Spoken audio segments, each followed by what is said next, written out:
మనతో పాటు ఈ కార్యక్రమంలో పాల్గొనడానికి అనేక అంశాలపైన విశ్లేషణలు అందించడానికి ఏబీవీపీ అఖిల భారత పూర్వ అధ్యక్షులు మురళీ మనోహర్ గారు, అలాగనే సీనియర్ జర్నలిస్ట్ కృష్ణమూర్తి గారు కూడా మనతో పాటు లైవ్ లో సిద్ధంగా ఉన్నారు.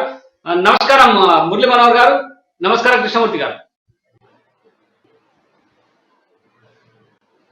సార్ మురళీ మనోహర్ గారు, ప్రధానంగా గమనిస్తున్నటువంటి అంశాలలో ఏంటంటే 143 కోట్ల జనాభాను దాటి భారతదేశం ప్రపంచంలోనే అత్యధిక జనాభా కలిగిన, అత్యంత యువకులు ఎక్కువ కలిగినటువంటి దేశంగా రూపొందింది. దీనికి సంబంధించి నివేదికలు అందినాయి. ప్రపంచంలో భారతదేశంలో జనాభా అధికంగా ఉంది.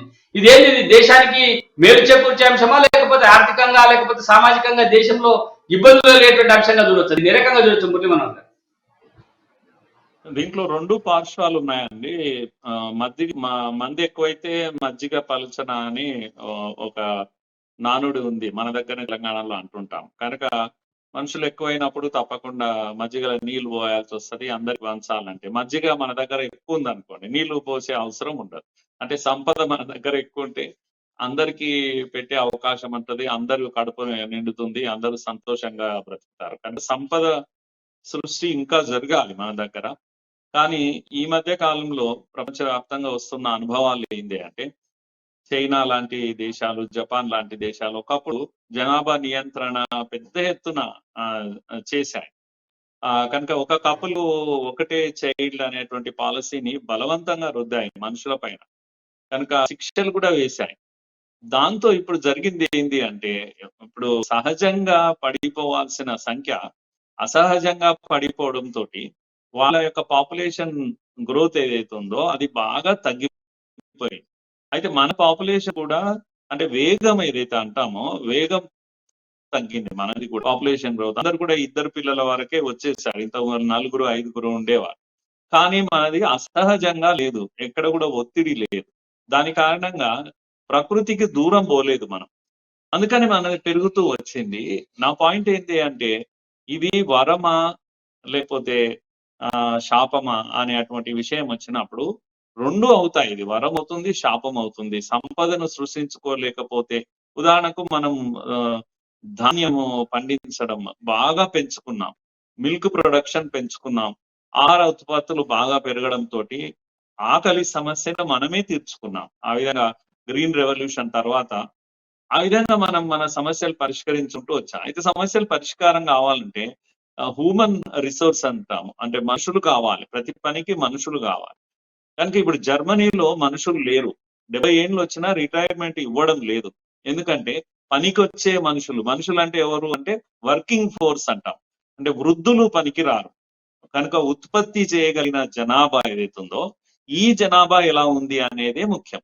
కనుక ప్రొడక్టివ్ ఏజ్ గ్రూప్ అని అంటాం. ఈ ప్రొడక్టివ్ ఏజ్ గ్రూప్ మన దేశంలో ఎక్కువగా ఉండడం, అంటే ఏమంటాము, 10 ఏళ్ల నుంచి 30 ఏళ్ళు 35 ఏళ్ల వయసులో ఉండేవాళ్ళు 65% పైన ఉండడం అనేది ఇది మనకు వరం. ప్రపంచంలో ఎవ్వరికి ఇంత యూత్ ఫోర్స్ లేరు.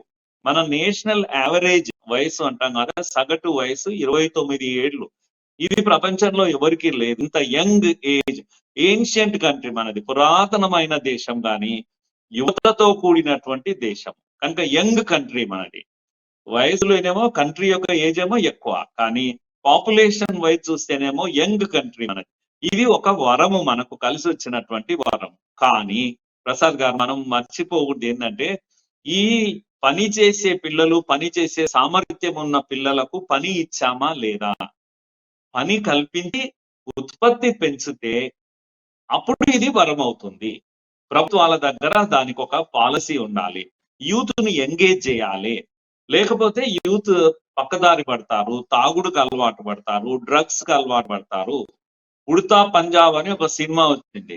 కనుక పంజాబ్ లో పిల్లలు తాగని వాళ్ళు లేరు, డ్రగ్స్ తీసుకొని వాళ్ళు లేరు. అలాంటి పరిస్థితుల్లో పంజాబ్ కు అమ్మాయిని ఇవ్వనికే ఆపేశారు. కనుక ఆ పంజాబ్ లో అమ్మాయిల పెళ్లిళ్ళు హర్యానాకి ఇచ్చేవాళ్ళు, ఇంకేదో పక్క రాష్ట్రాలకు ఇచ్చేవాళ్ళు, కానీ పంజాబ్ లో ఉన్న పోరాడికి ఇచ్చేవాళ్ళు కాదు. ఇప్పుడు కొద్దిగా తగ్గుతుంది, కానీ ఆ పరిస్థితి. పంజాబ్ అంటే ఆర్మీకి కేంద్రం. ఒకప్పుడు యూత్ అంతా ఆర్మీలో జాయిన్ అయ్యేవాళ్ళు, ఇప్పుడు తాగి రోడ్ల మీద కింద పడిపోతా ఉన్నారు. మన రాష్ట్రం కూడా ఆ ఉడతా పంజాబ్ కాదు, ఉడతా తెలంగాణ కాబోతుంది మనది కూడా. ఎందుకంటే తాగుబోతుల తెలంగాణ అవుతుంది. యూత్ కనుక ఈ తాగుడుకి అలవాటు పడి, ఈ డ్రగ్స్ కి అలవాటు పడి, పబ్బులకు మీరు అలవాటు పడి ఇంతకీ చర్చకు తెచ్చిండ్రు. ఇందులో ప్రధానంగా మనము మాట్లాడుకోవాల్సిన అంశం, మీరు చాలా మంచి బ్యూటిఫుల్ అంశాన్ని చర్చకు తీసుకొచ్చినారు మురళీ మనోహర్ గారు. మన దగ్గర కూడా ఇప్పుడు రిటైర్మెంట్ వయసు అన్నది గతంలో 58 ఏళ్ళు ఉండేది, ఇప్పుడు 61, 62 పెంచుతా ఉన్నారు. అంటే రిటైర్మెంట్ వయసును పెంచుకుంటా పోతా ఉన్నారు. మీరు ఇందాక జనరల్ అంశం తెచ్చిన 70 ఏళ్ళ దాకా రిటైర్మెంట్ లేదు అక్కడ, కానీ ఇక్కడ కూడా రిటైర్మెంట్ వయసును పెంచుకుంటా పోతా ఉన్నారు. నిరుద్యోగులకి అంటే యువతకి ఉద్యోగ కల్పన కూడా లేదు. దాదాపుగా 35 ఏళ్ళు దాటిన తప్ప ఉద్యోగం రాని పరిస్థితి ఇలా తెలంగాణలో కనబడతా ఉంది. కనీసం అంటే ప్రభుత్వ ఉద్యోగాల విషయమే కాదు, ప్రైవేట్ కి సంబంధించిన ఉపాధి కల్పన, ఉద్యోగం మీన్స్ ఉపాధి కల్పన. ఈ ఉపాధి కల్పనకు సంబంధించిన అంశం పూర్తిగా తెలంగాణ రాష్ట్రంలో నిస్తేజం అయిపోయినట్టుగా కనబడతా ఉంది కదా. మరి ఎట్లా ఇది భవిష్యత్తులో మనకు ఇబ్బందికర పరిణామం ఉంటది కదా, దీని నుంచి దాటాలంటే ఉడతా పంజాబ్ లాగా ఉడతా తెలంగాణ కాకుండా ఉండాలంటే ఏం చేయాలి? ఇందాక మనం మాట్లాడుకుంటుంటే మీరు చెప్పినారు మంచిగా, పంజాబ్ లో డ్రగ్స్, మత్తు మందు, తర్వాత మద్యం విపరీతంగా అందుబాటులోకి వచ్చింది, ప్రజలు బాగా వాడుతున్నారు. సేమ్ తెలంగాణలోనేమో సారా అమ్మగా వచ్చిన డబ్బుతో మాత్రమే సంక్షేమం నడుస్తుంది అనేది స్పష్టంగా మనకు అర్థమవుతా ఉంది. అంటే 2000 రూపాయల పెన్షన్ ఇవ్వాలన్నా, లేకపోతే ఇతరత్ర సంక్షేమ పథకాలు అమలు చేయాలన్నా ప్రభుత్వం సారా నమ్మాలి, మద్యాన్ని నమ్మాలి అనేటువంటి ఒక పాలసీ ఖచ్చితంగా పెట్టుకుంది. మీరు ఇన్ని కోట్ల బీర్ బాటిల్ అమ్మాలి, ఇన్ని కోట్ల రూపాయల మద్యం క్వార్టర్ బాటిల్ అమ్మాలి అని చెప్పి ప్రభుత్వం ఒక స్పష్టమైనటువంటి ఒక దాని ఏమంటారు మన విధానాన్ని అమలు చేసి ఎక్సైజ్ అధికారుల మీద రుపుతా ఉన్నది. దాంతో చాలా మంది వైన్ షాప్ వాళ్ళే చెప్తా ఉన్నారా, ఎందుకు లేట్ గా తొందరగా తెలుస్తున్నారు అంటే ఎక్కువ మందికి అమ్మాలని చెప్పి ప్రభుత్వం చెప్తున్నారు. సార్ మనం అమ్మాలి కదా, మేము ఏం చేయాలి అని చెప్పి అడుగుతున్నటువంటి పరిస్థితి ఎలా కనబడతా ఉంది. దీన్ని మారాలంటే ఏం చేయాలి? మీరు అన్నట్టు యువతకు ఉపాధి కల్పన జరగాలంటే ఏం చేయాల్సిన అవసరం? ప్రసాద్ గారు, ఇప్పుడు మన ఈ కొత్త చదువులు అవుతున్నాం, ఇప్పుడు జరుగుతున్న చదువుల్లో కొన్ని ప్రాబ్లమ్స్ ఉన్నాయి. 100 ఏళ్ళు మనం వెనక్కి వెళ్దాం ఒక్కసారి, మన తెలంగాణనే ఊహిద్దాం. ఒక 100 years మీరు వెనక్కి పోండి. నేను పాలమూరు జిల్లాలో పుట్టాను కనుక ఆ జిల్లా ఎగ్జాంపుల్ తీసుకొని చెప్తాను. పాలమూరు జిల్లా జనరల్ గా మనకు వెనుకబడ్డ జిల్లా అనే పేరు ఉంది కదా, కానీ ఆ జిల్లాలో నా అబ్జర్వేషన్ ఏంటంటే, ఒక బాగా వెనుకబడ్డటువంటి కుస్గి కొడంగల్ ఏరియాకి వెళ్ళండి, టస్సర్ ఉత్పత్తి చేస్తారు. టస్సర్ షెడ్స్ అంటాం, టస్సర్ ఇవి ఉంటాయి కదా, ఇవి టస్సర్ ఉత్పత్తి బాగా చేస్తారు. టస్సర్ క్లాత్స్ బాగా తయారు చేస్తారు. నారాయణపేటకు రండి, పట్టు చీరలు, నారాయణపేట చీరలు చాలా ప్రసిద్ధి. అలాగే గద్వాల పట్టు చీరలు చాలా ప్రసిద్ధి. లేకపోతే కొత్తకోట పట్టు చీరలు చాలా ప్రసిద్ధి. మీరు ఆత్మకూరు అనే దగ్గరికి వెళ్తే అక్కడ బీడీల ఇండస్ట్రీ ఉంటుంది. జడ్చెల్లా ఇక్కడ దగ్గర వస్తే మట్టి పూజలు, మట్టి ఇవన్నీ కూడా. ఇలా జిల్లాలో, పాత జిల్లాలో నేను చెప్తున్నది, ఇప్పుడు కొత్త జిల్లాలు 5 జిల్లాలను తీసుకుంటే కూడా జిల్లాలో ప్రతి కేంద్రం కూడా ఒక ఉత్పత్తికి చాలా ప్రసిద్ధి. ఎంత ఇండస్ట్రీ, బీడీ ఇండస్ట్రీ అనేది చాలా పెద్ద ఇండస్ట్రీ ఆత్మకూరులో. ఇలా నేను కళ్ళ ముందు చూసినప్పుడు ఇవన్నీ ఉత్పత్తులు మనం ఎక్స్పోర్ట్ చేసే వాళ్ళము. తెలంగాణ మొత్తం మీరు ఏ జిల్లానన్నా చూడండి, కరీంనగర్ చైనా చాలా ప్రసిద్ధి. ఒకప్పుడు, ఇప్పుడు కాదు. అంటే యువత అంతా కూడా ఈ పని చేసేవారు. ఇళ్లలో కూర్చొని ప్రతి ఇంట్లో కూడా ఈ పని, ప్రతి ఇంట్లో ఒక మగ్గం ఉండేది, ప్రతి ఇంట్లో తయారు చేసేవారు, ప్రతి ఇంట్లో బీడీ ఇండస్ట్రీ ఉండేది, ప్రతి ఇంట్లో ఒక ఇండస్ట్రీ ఉండేది. ఈ ఉత్పత్తులను మనము బయటికి ఎక్స్పోర్ట్ చేసాం. అందుకే ఒక 1000 ఏళ్ల చరిత్ర చూస్తే భారత్ అనేది 30% ఎక్స్పోర్ట్ వరల్డ్ మార్కెట్ లో మన ఎక్స్పోర్ట్స్ ఉండేటివి.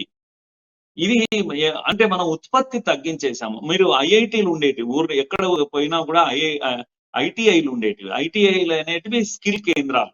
ఐటీఐలు అన్ని మూతపడ్డాయి మన కళ్ళ ముందరే లాస్ట్ 30-40 years లో.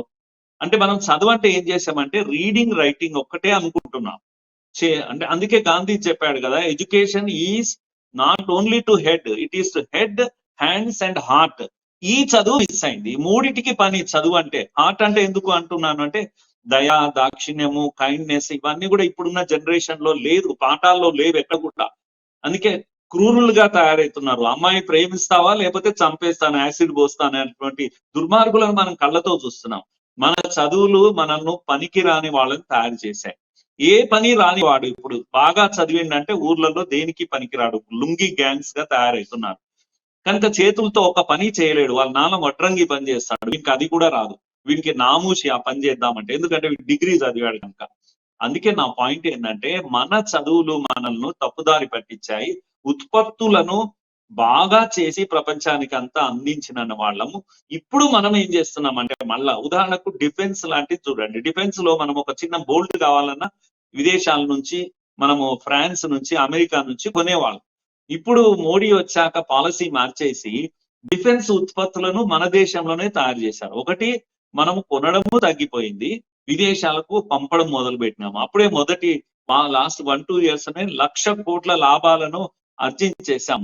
10 లక్షల కోట్లు, 20 లక్షల కోట్లు వచ్చే లాస్ట్ 2-3 నెక్స్ట్ 2-3 years లో మనం సంపాదించబోతున్నాం. అంటే డిఫెన్స్ లో చిన్న చిన్న ఉత్పత్తులు ఉంటాయి, ప్రపంచానికి మనం అందించబోతున్నాం. రాకెట్ వరకు కూడా మనం తయారు చేస్తున్నాం ఇప్పుడు. కనుక చిన్న నట్ బోల్ట్ కావాలన్నా కూడా మన విదేశీయుల పైన ఆధారపడ్డామని చెప్పి, డిఫెన్స్ కు సంబంధించి చిన్న నట్టు బోల్టులు కావాలన్నా కూడా బయట నుంచే తెచ్చుకోవాల్సిన పరిస్థితి ఉండేది, ఇంపోర్ట్ చేసుకుందామని చెప్పి చెప్తా ఉంటారు. అది ఇప్పుడు భారతదేశంలోనే ఆ ఇండస్ట్రీని డెవలప్ చేసినారు. ఇప్పుడు డిఫెన్స్ కు సంబంధించిన అన్ని అంశాలు మన దగ్గర ఉత్పత్తి అవుతా ఉన్నాయి. అంటే ఒక ఉత్పాదక రంగం పెరిగితే, స్కిల్ ఎడ్యుకేషన్ పెరిగితే చాలా ఉపయోగం ఉంటుంది. యువతకు ఉపాధి అవకాశాలు, స్వయం ఉపాధి అవకాశాలు మెరుగయ్యేటువంటి అవకాశం ఉంటుంది అనేది స్పష్టంగా అర్థమవుతుంది.